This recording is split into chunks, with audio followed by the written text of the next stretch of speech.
ya todos amontonaditos. Muy bien. Vamos a abrir nuestras Biblias en un capítulo muy conocido de la palabra de Dios, en Números 13. Números 13, en esta noche vamos a tomar algunas lecciones de esta hermosa historia, triste historia también, pero que nos deja grandes enseñanzas para cada uno de nosotros. ¿Ya tienen todos Números 13? Muy bien. ¿Cuántos escucharon esta expresión? Una mosca en la sopa. Sí, muy bien. ¿Y a qué hace referencia? Justamente a esto. Algo que está marchando muy bien y de pronto pasa algo que lo cambia. Una mosca en la sopa. Esto fue lo que le pasó a un corredor inglés, Jim Peters, que hacía carreras de largas distancias. Era un hombre que en la década del 50 había ganado 4 maratones, masculinas por supuesto, en 4 oportunidades diferentes. Y en el año 1954, él va a correr representando a su país, a Inglaterra, en Vancouver, en el Canadá. Una carrera de 42 kilómetros en esta oportunidad. Y él sale corriendo como hacía siempre, y fue un corredor que salía a toda velocidad, pero fue un día de muchísimo calor. Era un hombre que no estaba acostumbrado a tomar demasiada agua, y en esa carrera se desvaneció 7 veces. Y en la última de esas 7 veces estaba ahí nomás de la meta. Él alcanzaba a ver a la meta, pero no pudo volver a levantarse. ¿Qué pasó? Obviamente no le dieron por ganada la carrera. Una mosca en la leche. Un hombre que había ganado todas, en las cuales se había presentado. Sin embargo, en esa oportunidad, teniendo en ese deseo tan grande de darle a su país esta medalla, o no sé qué entregaban en esos tiempos, no logró hacerlo. Quedó ahí, a metros de la meta, pero sin llegar. Más conocido para nosotros fue un corredor de Fórmula 1. Acá los varones, no sé las mujeres, pero los varones seguro, Carlos Reutemann. En el año, no me acuerdo, en el año 1974, una carrera que fue famosa porque le pasó lo mismo. Venía ganando, y ahí, ya con la meta por delante, ¿qué le pasó a su auto? Se quedó sin combustible. Algunos decían en aquellos años, que no sé si fuera tan así, que si se hubiera bajado del auto y lo hubiera empujado, tal vez hubiera ganado la carrera, por la gran diferencia que le llevaba a los otros corredores. Pero no lo hizo, no usó la meta y por lo tanto no ganó la carrera. Otra vez, una mosca en la sopa. Pequeñas cosas que nos pueden ocurrir y que nos dejan fuera. En esta historia de Números podríamos decir que exactamente lo mismo le pasó a Israel. Espero que muchos conozcan la historia porque la voy a ir media rápido, pero Israel había recibido, estando todavía en esclavitud en Egipto, la promesa de Dios que les iba a dar, la tierra prometida, una tierra que fluye leche y miel, les decía el Señor. La palabra de Dios era el título de propiedad que Israel tenía. Era suficiente. Y si Dios les decía que les iba a entregar la tierra, que esa tierra iba a ser para su pueblo, sin duda, todos sus enemigos iban a ser vencidos. Eso es lo que Dios les decía. Y así llega Israel, después de salir a Egipto, después de ver los grandes milagros que Dios hizo con ellos, desde el momento en que los liberta de Egipto, llegan al límite, al borde de la tierra prometida, pero se acercan a Moisés. Y esto lo encontramos en el paralelo de este pasaje que está en Deuteronomio capítulo 1. Se acercan a Moisés y le dicen: mejor sería que reconozcamos la tierra antes de que suba todo el pueblo. Y Moisés los escuchó y le pareció que estaba bien el pedido que ellos le hacían. Entonces, ¿qué pasa? Moisés va a levantar 12 líderes, 12 príncipes para hacer esto. Cuando hablamos de reconocimiento, en términos militares se describe así: la observación militar de una región para localizar al enemigo o para determinar características estratégicas. Eso era muy importante en la época en la que Israel pasó por esta situación, cuando las luchas eran cuerpo a cuerpo. Ahora con los drones, con los misiles, uno ve las guerras tristemente en vivo. Desde Argentina podemos ver lo que pasa en Ucrania, lo que pasa en Gaza o lo que pasa, pero no era así en aquellos tiempos. Entonces ellos le hacen este pedido a Moisés: más bien miremos cómo es el enemigo, y Moisés se los conceda.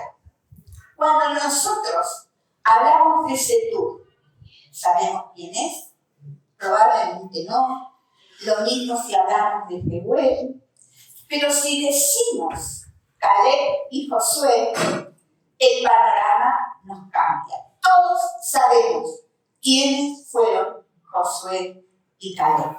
Pero Moisés eligió, dice el verso 3, todos aquellos varones eran príncipes de los hijos de Israel.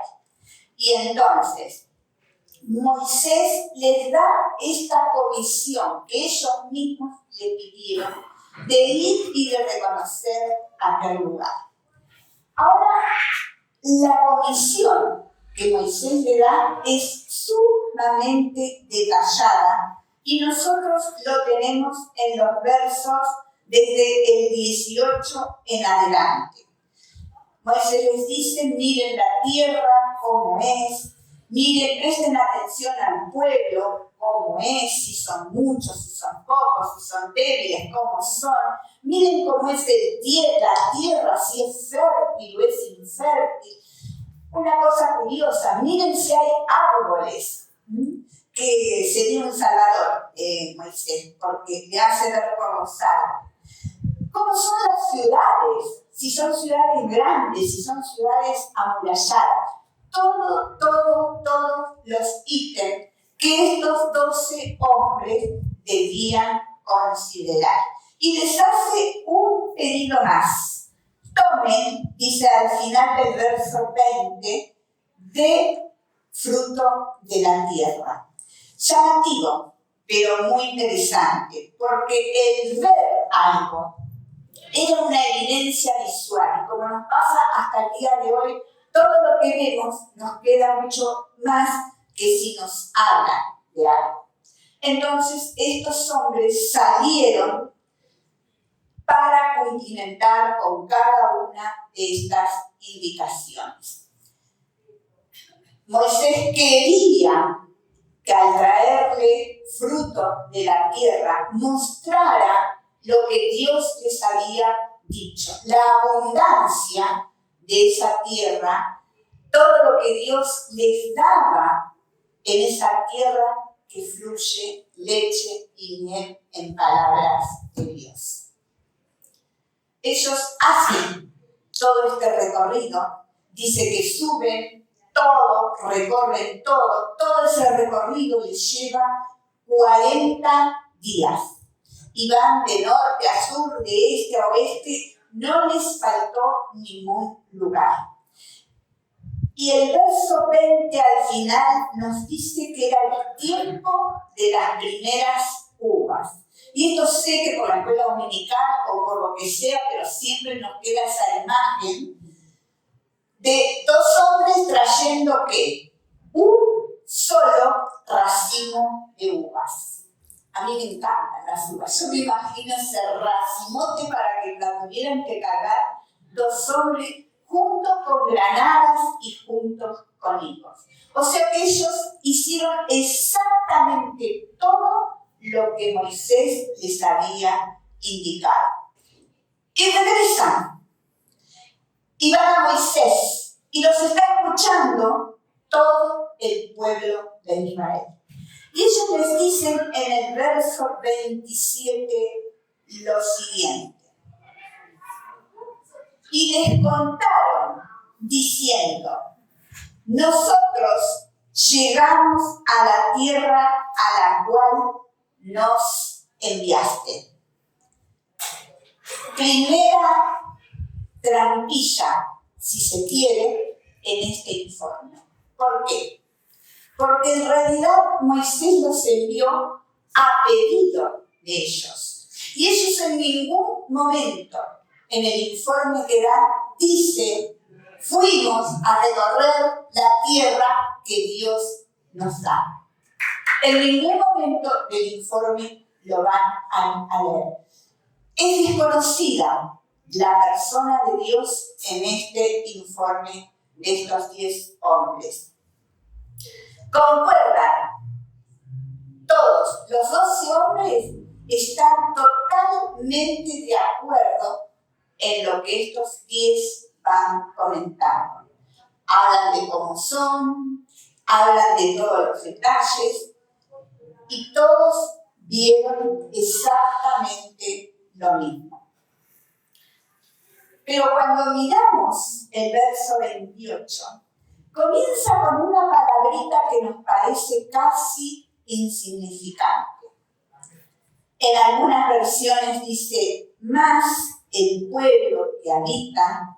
En otras versiones dice, sin embargo, el pueblo que habita. En otras dice, pero el pueblo que habita. En el hebreo es una única palabra.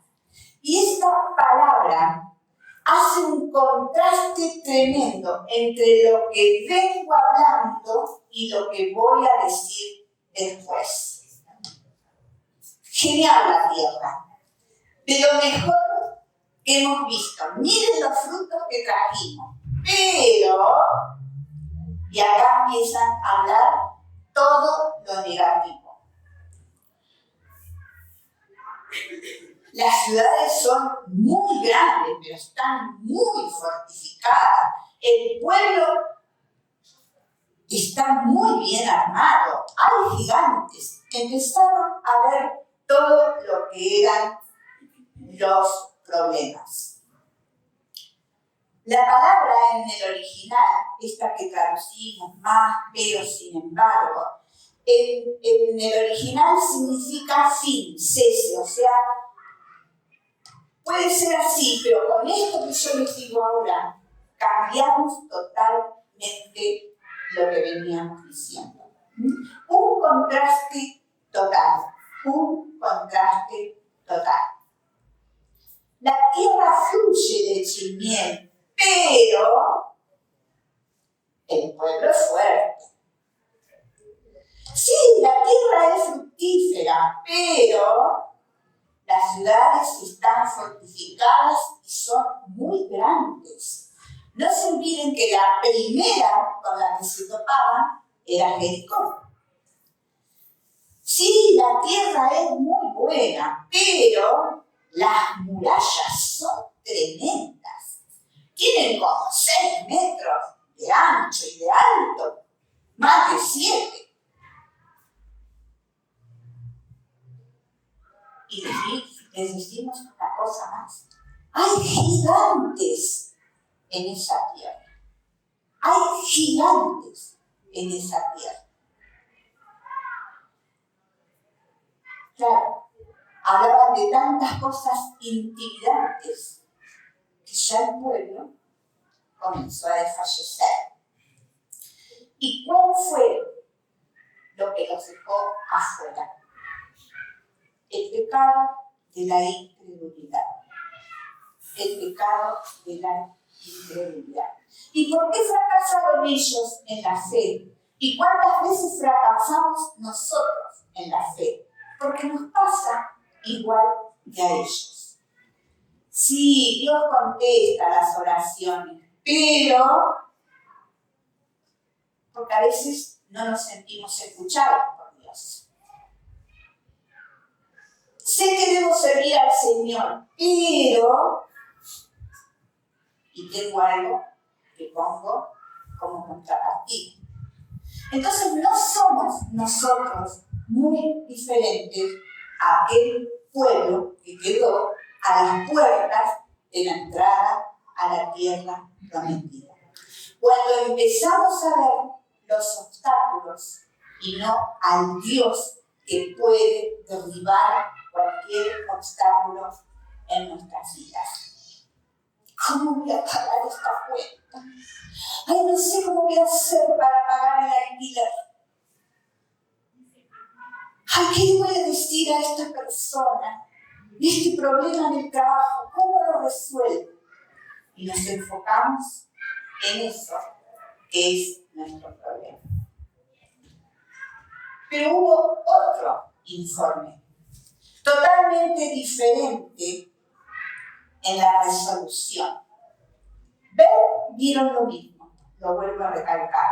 Todos vieron los gigantes, todos vieron todo. Pero Caleb nos dice el verbo 30.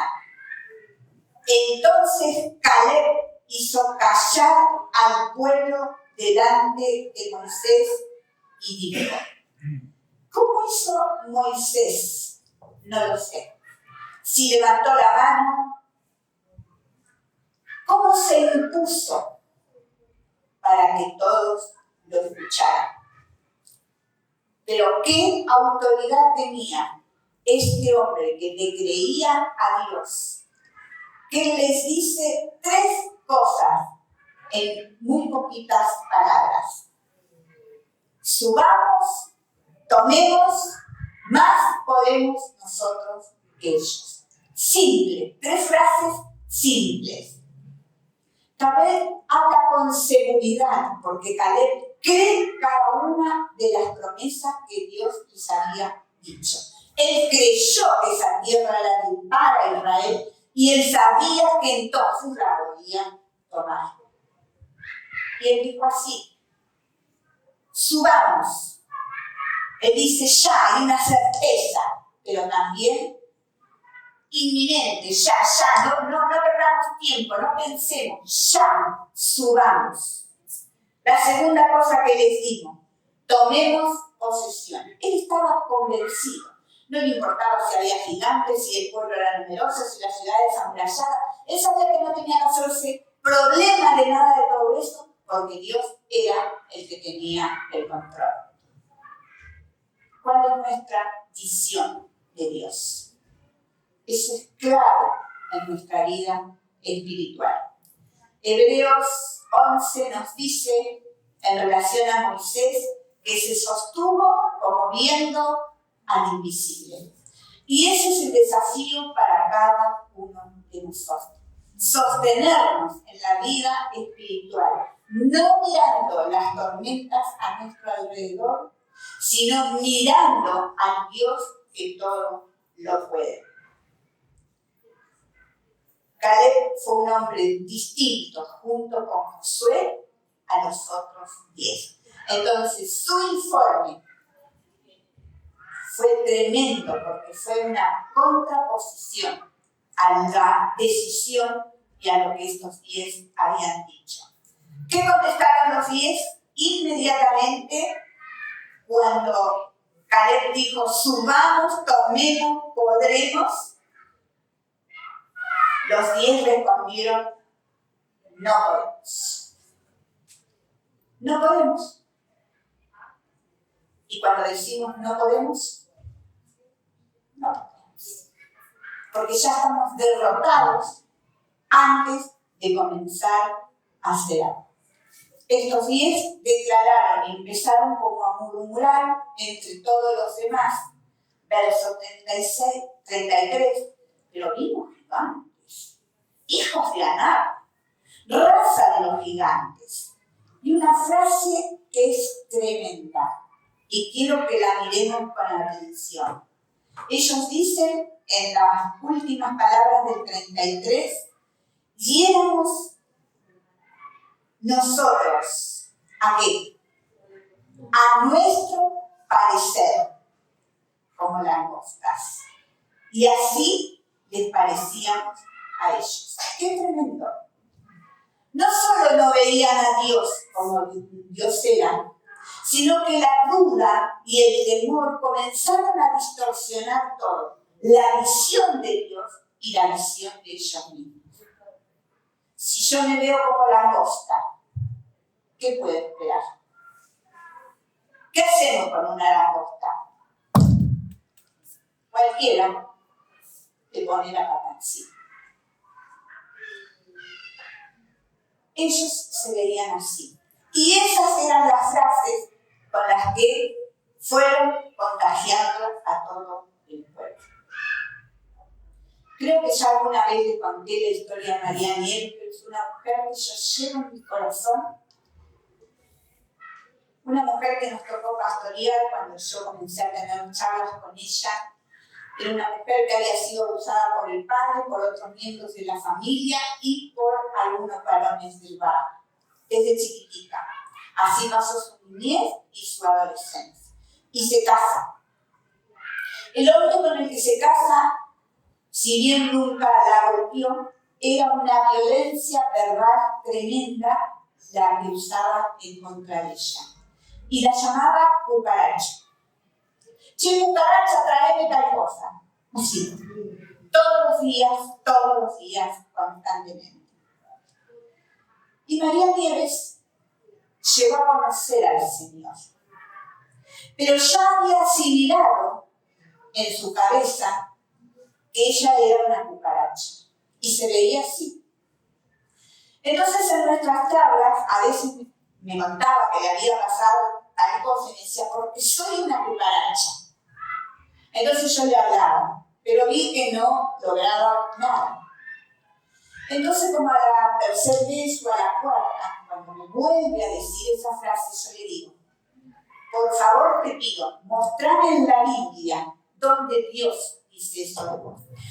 Y de forma infalible fue lo que Dios usó. Fue lo que Dios usó. Y de ahí en más, cuando se le escapaba, me decía, no soy una cucaracha, soy una hija de Dios. Y yo decía, gloria a Dios. Y le di el famoso listado de los yo soy en Cristo. ¿Quién soy yo en Cristo? Y le dije, por favor, quiero que ores, porque era una mujer de mucha oración. Digo, quiero que ores todos los días, diciéndole al Señor, el Señor sabe por qué lo hizo. Pero ella oraba, yo soy una hija de Dios, yo soy aceptada por Dios, yo soy amada por Dios, hasta que esas verdades la impregnaron y lo creyó. La última vez que la vi, hasta casi no la reconozco, de tan bonita que estaba vestida, estaba de peluquería, toda arregladita, era realmente una persona que relucía para la gloria de Dios. Entonces, qué tremendo decir, éramos nosotros a nuestro parecer. No es a nuestro parecer. Como hijos de Dios somos lo que Dios dice que somos. Ellos quedaron trabados porque pusieron la mirada en los gigantes. Porque pusieron la mirada en las dificultades. ¿Y qué pasó? Una mosca en la sopa para Israel. Porque no entraron a la tierra prometida. Y ustedes me van a decir, Irma, estás equivocada, sí entraron. No esa generación. No esa generación. Cuando leemos el capítulo 14, que no lo vamos a ver hoy, pero ustedes pueden leerlo para comprender el total de la historia, dice el relato que toda la congregación lloró toda la noche y toda la congregación murmuraba contra Moisés y de Caleb y toda la congregación pensaba buscar un capitán para volverse a la esclavitud porque querían volver a Egipto. Y toda hasta que la gloria de Dios se manifestó.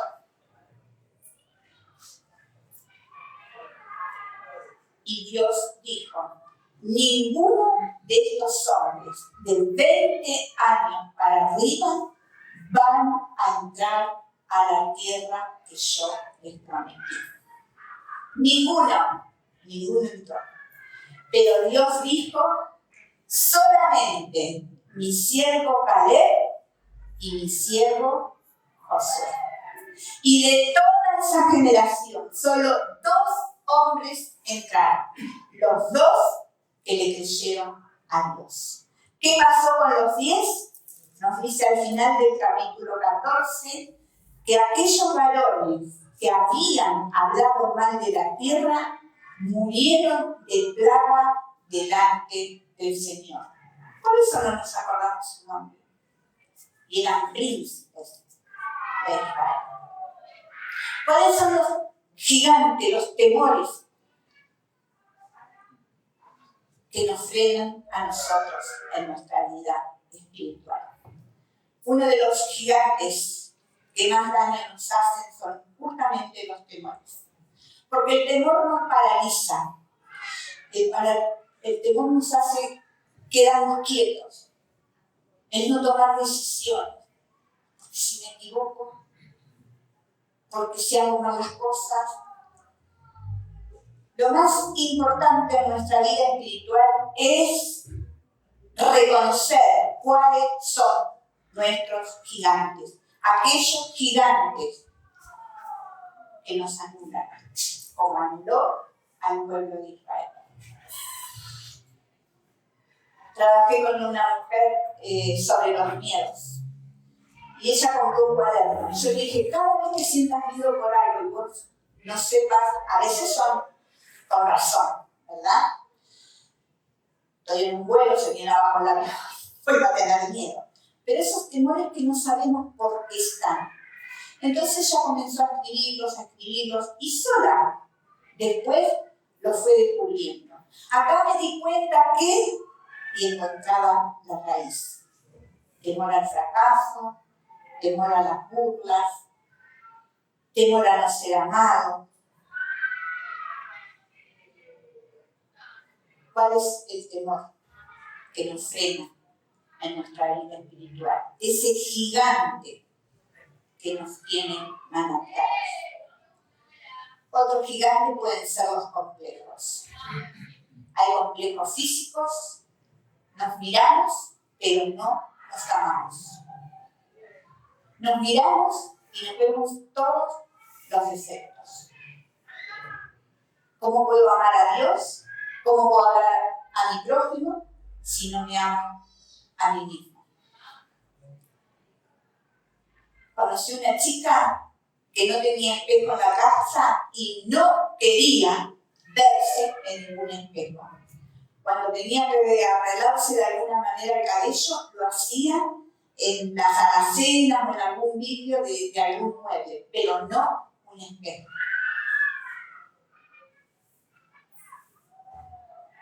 Muchos son también complejos que tienen que ver con psicológicos, ¿no? Como puede ser inferioridad, superioridad, complejos de culpa. Pero hay que trabajar. Hay que trabajar para descubrirlos. A veces nuestros gigantes es nuestro propio pasado. Venimos de familias que no queremos ni nombrar, que no queremos que se sepan, Yo tuve una amiga que por mucho tiempo me decía, vamos a tu casa, mejor vamos a tu casa. Y yo digo, pero si querés yo puedo ir un día a la tuya. No, vamos a tu casa. Complejo de su pasado, de lo que habían vivido en su hogar.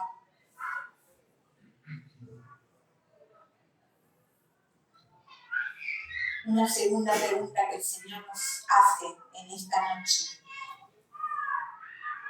Verso 17, capítulo 13. Los envió pues Moisés a reconocer la tierra de Canaán, diciéndoles, subid de aquí al Negev y subid al monte. ¿Cuál es el lugar? ¿Cuál es nuestro Negev? ¿Cuál es el lugar que todavía necesitamos conquistar?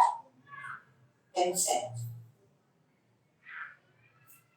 A veces necesitamos conquistar miembros de nuestra familia.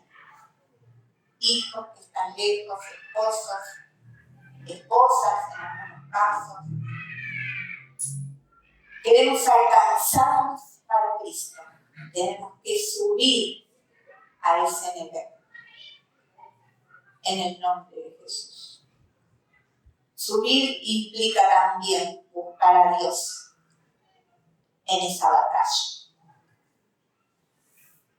Pueden ser adicciones o vicios, como les decimos, sin llegar a ser algo serio, pero vicios que están ahí dando vuelta y que no logramos vencer. Subamos a nuestro Negev en serio. A veces necesitamos cambios en nuestra conducta. Cambiar la mentira por la verdad. Cambiar la ira, el enojo, por paciencia, por bondad, por mansedumbre. ¿Qué necesitamos conquistar en nuestro Negev? El perdón para personas que nos han dañado. Igualamos ahí el enojo y no hablamos y damos vuelta. Debemos conquistar nuestro Negev. Y cierro con una última frase. Verso 24 del capítulo 14. Dice Dios, pero a mi siervo Caleb, por cuanto hubo en él otro espíritu y decidió ir en pos de mí, yo le meteré en la tierra donde entró y su descendencia la tendrá en posesión. ¿Cuántos queremos tener ese mismo espíritu de Caleb? Por cuanto hubo en él otro espíritu. Dios está llamando hombres y mujeres en esta noche a tener ese espíritu de conquista, como tenía Caleb y como tenía Josué. ¿Qué conquistó Caleb cuando entraron a la tierra prometida? El lugar más difícil, que era Hebrón, con 85 años, así que yo tampoco puedo conquistar. Me falta para llegar ahí, a pesar que ya me viene un año más. Pero tenemos que tener ese espíritu conquistador. No sé cuántos somos hoy aquí, pero ¿saben cuántos hay afuera que no conocen al Señor? A ellos nos llama el Espíritu Santo a conquistarnos para Cristo. Con ese espíritu que viene de Él, ese espíritu de valentía, ese espíritu que nos habla, ese espíritu que va con nosotros. El piso de arriba no se va a llenar solo. Dios no va a venir a evangelizar con nosotros. Quiere usar cada una de nuestras vidas. Cada una de nuestras vidas. Gracias, una vez. Pero es así. Van a ser mis vecinos, mis amigos, mi familia, los que yo conozco, la gente con la que trabajo, la gente en la calle, la gente en la plaza. hambrientos de Dios. Y nosotros tenemos el mensaje para ellos. Que podamos en esta noche levantarnos en el nombre de Jesús para conquistar nuestros gigantes, para subir a la tierra de Negev que nos corresponda y para tener ese espíritu igual al de Caleb, para que podamos trabajar el año que viene el doble de fuerzas que este año. El doble. ¿Solos? No. Bajo la dirección de Dios. Ponemos de pie. Señor, en el nombre de Jesús yo te doy gracias en esta hora por tu palabra. Una historia, Señor, que nos impacta, una historia que nos muestra a tantos hombres que fracasaron, pero que también nos muestra a los líderes llenos de fe, llenos de tu empuje, llenos de tu presencia, que te creyeron a ti por sobre todas las cosas. Hombres que creyeron la promesa que les habías dado. Señor, y en esta hora, cada uno de nosotros queremos aferrarnos a esas promesas que tenemos en tu palabra, abrazarlas y tomarlas para vivir no por fe, no por vista, perdón, sino por fe. Para vivir, Señor, creyendo cada cosa que tú nos muestras. Gracias, Padre, y en el nombre de Jesús, ayúdanos a trabajar en nuestro gigante, que podamos pedir ayuda, que podamos trabajar, enfrentarnos y vencernos en el nombre de Jesús. Oh Señor, tú estás con nosotros y tú quieres que podamos ser hombres y mujeres que teman tu nombre, pero que te crean a ti con todo su corazón. Bendícenos como iglesia de San Andrés, que podamos, papá, seguir anunciando las buenas nuevas del Evangelio y que en el poder de tu Espíritu Santo salgamos a conquistar la plaza y todo este barrio alrededor nuestro. Que podamos salir a conquistar nuestros propios barrios, porque tú nos plantaste en distintas cuadras, en distintos lugares, Señor, que podamos anunciar las buenas nuevas de tu amor. Danos ese espíritu de valentía que tenían Josué y Caleb. Y Señor, que podamos ver el fruto a lo largo de todo el año que viene. Te lo rogamos en el nombre de nuestro Señor Jesucristo. Amén. Amén.